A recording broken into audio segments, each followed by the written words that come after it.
Just tell the buyers you're representing not to do this. My name is Leonard Thomas, founder and trainer at Lead Smash Training, and I've been helping families for over 30 years buy, sell, lease, and invest in real estate. And here are two things that home buyers do that I think can really negatively impact their negotiation leverage when they're interested in a home, and probably end up costing them thousands and thousands, if not tens of thousands of dollars. Now, let me preface what I'm about to say by saying this. Buyers have every right to do anything they want to feel comfortable before they make an offer on a property. So I'm not saying these things are bad or unnecessary or silly or you should advise against it. What I am saying though is if you represent a buyer, I think it's important that you tell them the impact these two things have on their negotiation ability, and they are this. Number one, the more times your buyer goes and sees the home, the greater the chance that seller thinks the buyer really wants the home, the greater the chance that seller is more stubborn on the price. I have seen it hundreds of times from both sides of the table. And again,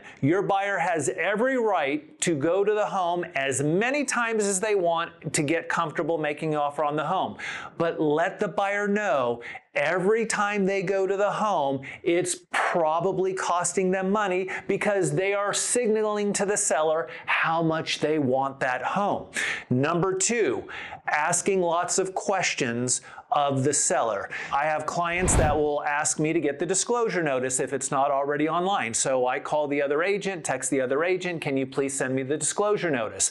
Buyers get the disclosure notice and they see something in there. Let's say the home has had foundation work and they ask me to go get information about the foundation work, which they have every right to do. Any buyer reasonably would want that information. But I'm telling you, having been on both sides of that table hundreds and hundreds of times, the more times we ask for information, the more interested that seller thinks the buyer is in the home, the harder that seller is going to negotiate. So what you can tell the buyer is this: I represent you. I will show you the home 50 times if you want to see the home 50 times. I will ask the listing agent 50 questions if you want me to ask 50 questions. But I will tell you this: the more times we go and see the home and the more questions we ask of the listing agent and the home seller, in my experience, the more you're going to end up paying for the home, because the more times we see it, the more questions we ask, the more interested the seller thinks we are in the home, the less chance the seller thinks we're going to walk away from the home. If you want more negotiation techniques for representing buyers or sellers, make sure to like and follow, or feel free to ask a question in the comments or send me a message.